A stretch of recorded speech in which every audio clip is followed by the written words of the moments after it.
for the Future was a pivotal moment to focus minds and attention on our collective response to changing the world. This year, the United Nations celebrates its 80th year, a testament to the vitality of the organization and its centrality for multilateral cooperation. The United Nations is more needed than ever, and thank you for your leadership. It is clear that global cooperation is stagnating, but the most pressing issues that we are faced with still need us to collaborate because they're transboundary. We do live in a world that is less predictable and more chaotic. We are grateful in this respect also for your personal efforts to maintain global dialogue, and the Forum remains steadfast in our commitment to work together towards a better future. Mr. Secretary General, dear António, at the beginning of this year, I invite you to share with us your assessment of the state of the world. Welcome.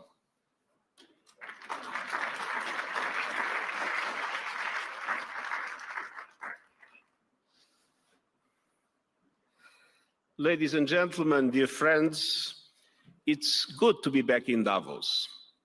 Your focus this year is on collaboration for the intelligent age, and it is a noble vision. But let's face it, when many people look around the world, they don't see much collaboration, and perhaps, to their minds, not enough intelligence.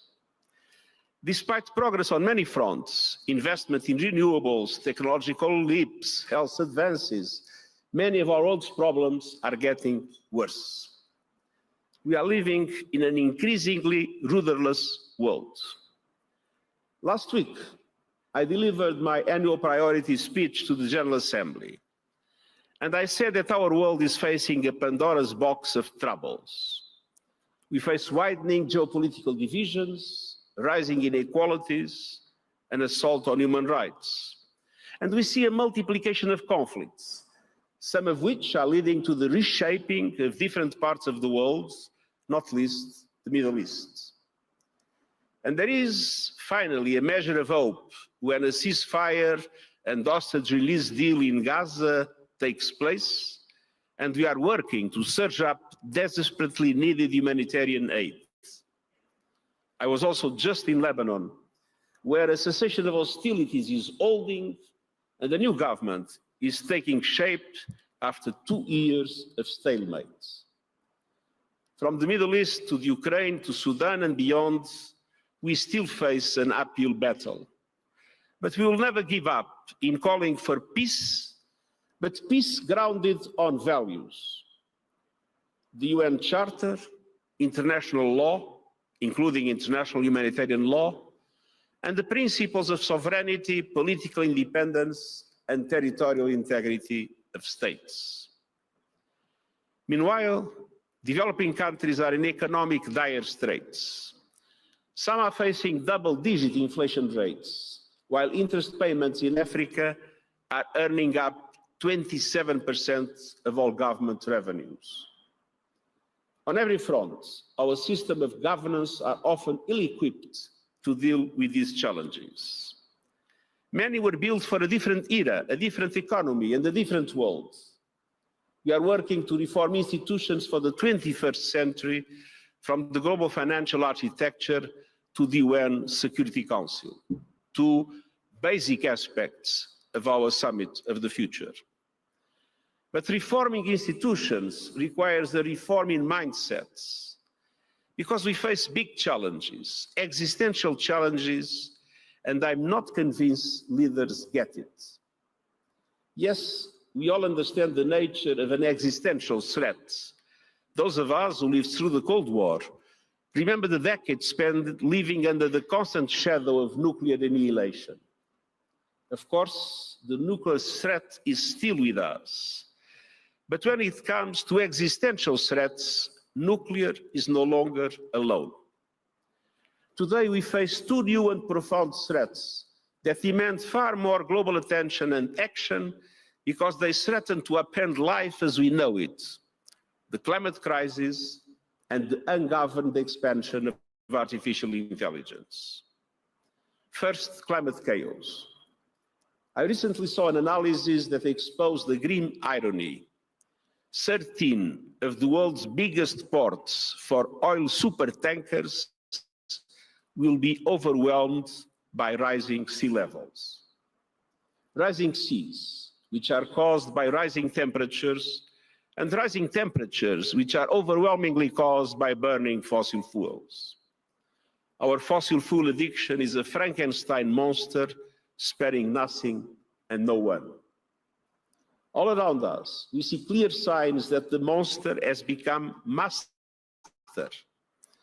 We just endured the hottest year and the hottest decade in history. 2024 is likely to be the first calendar year that's pushed back past 1.5 degrees above pre-industrial levels. Now, breaching this limit does not mean the long-term goal of keeping the rise in global temperature to 1.5 degrees is shot. It means we need to fight even harder to get on track, especially when we are seeing today sea level rise, heat waves, floods, storms, droughts, and wildfires, and that are just a preview of the horror movie to come. A world where every economy feels the pain of supply chains severed, of infrastructure destroyed, of higher prices and higher insurance premiums, or no insurance at all. At the same time, another far more hopeful story is unfolding. Cheap, plentiful energy provided by renewables is an extraordinary economic opportunity, one that will benefit people in every country, and then that will make the end of the fossil fuel age inevitable, no matter how hard vested interests try to stop it. A number of financial institutions and industries are backtracking on climate commitments. And here at Davos, I want to say loudly and clearly that this is short-sighted. And paradoxically, it is selfish, but also self-defeating. You are on the wrong side of history. You are on the wrong side of science, and you are on the wrong side of consumers who are looking for more sustainability, not less. This warning certainly also applies to the fossil fuel industry and advertising, lobbying, and PR companies who are aiding, abetting, and greenwashing. Global heating is racing forward, and we cannot afford to move backward. And government must keep their promise to produce new economy-wide national climate action plans this year, well ahead of COP30 in Brazil. And those plans must align with limiting the rise in global temperatures to 1.5 degrees, including by accelerating global energy transition. We also need a surge in finance for climate in developing countries to adapt to global heating, to slash emissions and seize the benefits of the renewables revolution. We need to tackle high capital costs that are leaving developing countries behind. And I also urge all businesses and financial institutions to create robust, accountable transition plans this year. These two must align with 1.5 degrees and with the full recommendations of the United Nations High-Level Expert Group on Net Zero. To the corporate leaders who remain committed to climate action, your leadership is needed now more than ever. Do not back down. Stay on the right side of history. Now is the time to shift our collective efforts into overdrive and make 2025 the biggest year yet for climate action. The second area of existential concern is ungoverned artificial intelligence.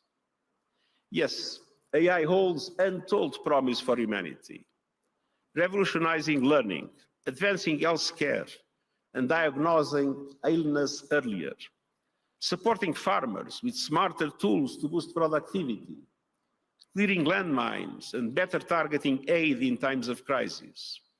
These are real results happening right now. But with this promise comes profound risk, especially if AI is left ungoverned. AI can be used as a tool of deception. It can disrupt economies and labor markets, undermine trust in institutions, and have chilling effects on the battlefield.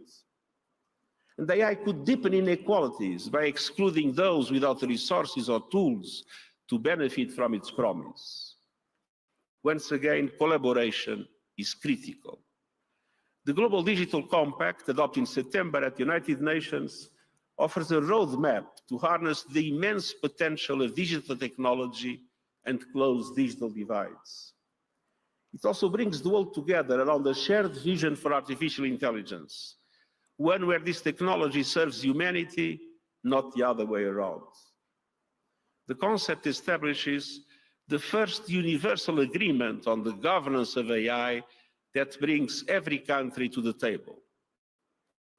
It includes the creation of an independent international scientific panel on AI, pooling expertise to bridge knowledge gaps and help every nation make the most informed AI policy decisions. The compact also calls for a periodic global dialogue on AI governance as an inclusive space for stakeholders to come together under the auspices of the United Nations. It also foresees a network of capacity-building initiatives for developing countries, which have the most at stake as AI-driven systems grow and expand. And we must collaborate so that all countries and people benefit from AI's promise and potential to support development and social and economic progress for all. By investing in affordable internet, digital literacy, and the infrastructure that allows every country to harness AI's potential. By helping developing countries use AI to grow small businesses, improve public services, and connect communities to new markets. And by placing human rights always at the center of AI-driven systems. The United Nations is committed to leading these efforts. And we are working with governments, industry, and civil society to ensure that AI becomes a tool of opportunity, inclusion, and progress for all people.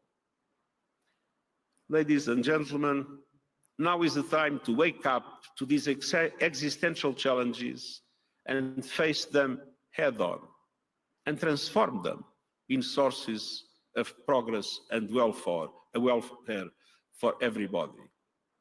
As a global community, we must live up to this great responsibility, and let's do so by working as one in collaboration, as the motto of the World Economic Forum.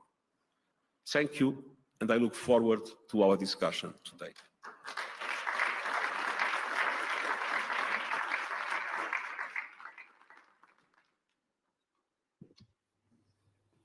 So, Mr. Secretary General, great to have you back. One can look at the world as like a glass half empty or a glass half full. So let's start with the latter and we come back to the first. You just came back from Lebanon. It is now a president elected. There is a ceasefire, as you mentioned, in Gaza, start of releasing hostages. There is a new government in Damascus. We know your special envoy is there today working on that. Currently, there hasn't been an escalation leading to a war between Israel and Iran that would have a huge impact. So where do you see the Middle East in a year when you come back to Davos? Well, I know it will be deeply reshaped, but I do not know exactly in what direction all the different aspects will be reshaped. First, Gaza. I think it's important, first of all, to recognize that the ceasefire in Gaza is the product of the work of many, and I would praise the United States, Qatar, and Turkey for their efforts for months and months and months to obtain the release of hostages, that, by the way, should be immediate and unconditional, and also to obtain the ceasefire. But the negotiations were dragging. And then, all of a sudden, it happened. I think there was a large contribution of the robust diplomacy of the, at the time, President-elect of the United States. I feel that when we had the position of Israel still reluctant to the ceasefire just 2 days before it happened, and then all of a sudden there was an acceptance, I think that we have witnessed an example of robust diplomacy that is something that we must recognize. Do you expect more robust diplomacy? I think we will have more examples of robust diplomacy. Let's see now in what direction. But what is not yet clear is what is the future of the relationship between Israelis and Palestinians.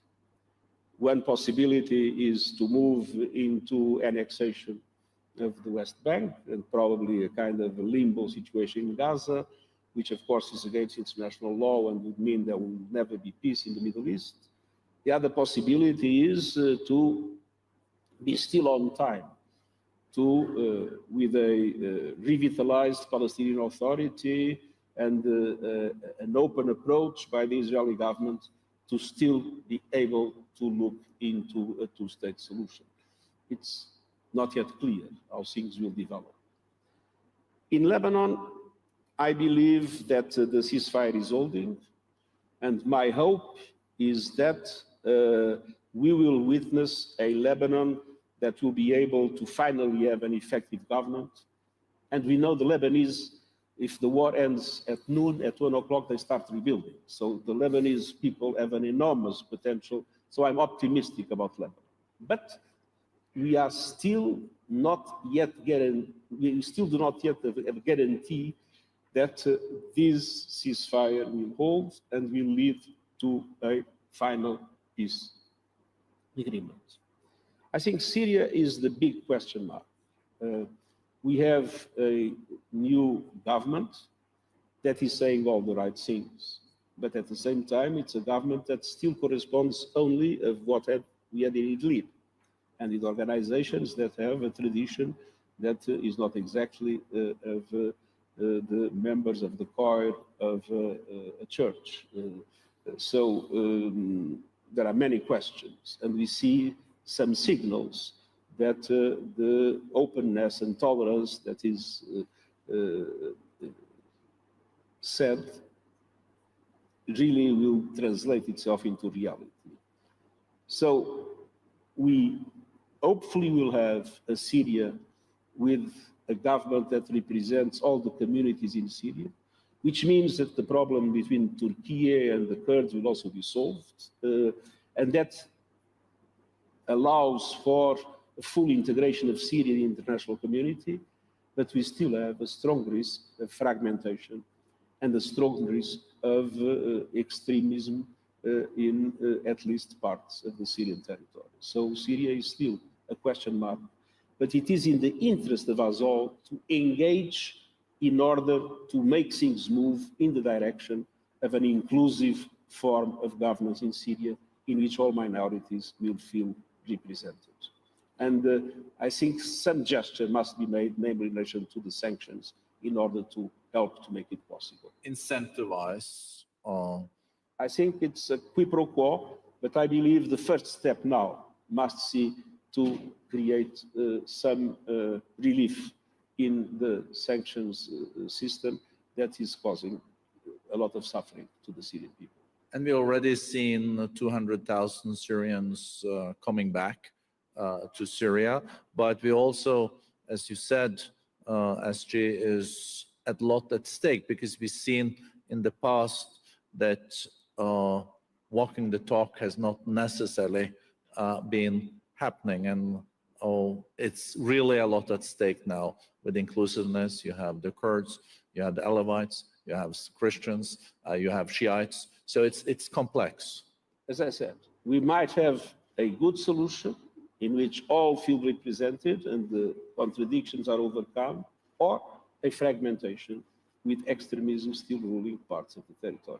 Let's hope that it's the first option that wins. And then you have the most relevant question, which is Iran and the relations between Iran, Israel, and the United States. And here, my hope is that the Iranians understand that it is important to once and for all make it clear that they will renounce to have nuclear weapons. At the same time that they engage constructively with the other countries of the region to have a new security architecture in the region with full respect of the independence, territorial integrity, non-interference in the region, and with that, having a so-called great bargain that allows them to be fully integrated in the global economy. This is my hope. But it's still possible that things do not go in this direction and that we might have an escalation, and an escalation that could be a dramatic confrontation engulfing the whole region. And that wouldn't only affect the Gulf region or the Middle East, that would have huge global impact. But you mentioned robust diplomacy related to Gaza. We also heard that President Trump has said that he wants peace and stability. That was the readout from the conversation he also had with Xi Jinping on Saturday. And we were very close to a full-fledged war between Israel and Iran in the fall. So I guess also on the Israeli side, they will need to work very closely with the new administration on their approach to Iran. And there's also different camps in the Republican Party when it comes to how to deal with Iran. But my feeling is that the first step now must come from Iran, because if not, we risk to have indeed an escalation. And I hope that Iran understands that it is useful to have this first step, and that it doesn't make sense at all to bet on the possibility, because it's not even a reality, or the perception that Iran is aiming at having nuclear weapons. I think to make it clear once and for all that that will not happen, and to engage, as I said, constructively for a new security architecture in the region, respecting the independence and of all the other countries, would be a step that would allow the full integration of Iran in the global economy, and would, I hope, once and for all, pacify this, which is one of the most, I would say, serious risks in global peace and security. And coming back to Gaza, the implementation of the first phase is happening now, but there's also a second phase. There's still things that have modalities that have to be negotiated. But when you look at risks, also we see currently a deterioration of the situation in the West Bank. So, of course, the PA is also seen to play a role in the next phase of the implementation of Gaza. So it, of course, will be interesting also to see this new administration's view on the two-state solution, their Abraham's Accords, Saudi Arabia having said that there is no joining of the Abraham's Accord without a path towards a two-state solution. But the immediate challenge is now really on the West Bank, because we have seen really deterioration of the security situation there, and then the path for reconstruction of Gaza. I think there is a win-win solution, and that win-win solution is that the ceasefire holds, the hostages go on being released, and the massive distribution of aid takes place. First day, 640 trucks. Second day, 930 trucks it was proven that when restrictions disappear, aid is provided, as we've always said. And this is important. It is a success story. Now this success story must translate itself into a success story in the next phases. And the next phase is leading to a situation of permanent ceasefire in Gaza and a situation in which a transition can be established in Gaza, allowing for the reunification of the occupied Palestinian territories and allowing for a serious negotiation of a political solution based on the two states. This is the win-win situation, but there is another possibility. And the other possibility is for Israel, feeling emboldened by the military successes that it has had, to think that this is the moment to do the annexation of the West Bank and to keep the Gaza in a kind of a limbo situation with an unclear form of governance. It is clear for me that Israel is not fundamentally interested in Gaza, it's fundamentally interested in the West Bank. Now, that would be a total violation of international law, and that would create a situation in which I think the Abrahamic Accords would be undermined completely, and that would mean that we would never have a real stable peace in the Middle East. So one of the challenges, Secretary General, that we're faced with is in the more fragmented, polarized world is also this notion of proxy wars. Proxy wars. I'm thinking about what we're seeing now in Africa, in Sudan, Somalia, also in the Sahel. I guess that this is something that keeps you up at night. It's hard to address, it's hard to attribute, but also for Syria, this is probably one of the real impulses also there if we don't have an integration, because then you can have a war going on for decades. Well, we live in a situation where the geopolitical divides are deep. The superpowers are deeply divided with the Russian invasion of Ukraine, of course, the most serious problem, but with the China-US relationship being, as you know, very deteriorated, and we could have worse with the trade issues that appear in the horizon. So these huge geopolitical divides have created a situation in which there is total impunity. As the superpowers are not able to coordinate their action in relation to global peace and security, the truth is that in any part of the world, anyone feels that they can do whatever they want, nothing will happen to them. And we are seeing this in Sudan. No, I mean, two groups killing each other, fighting each other, creating an horrible situation for the people in Sudan. No, and nothing happens to them. Total impunity.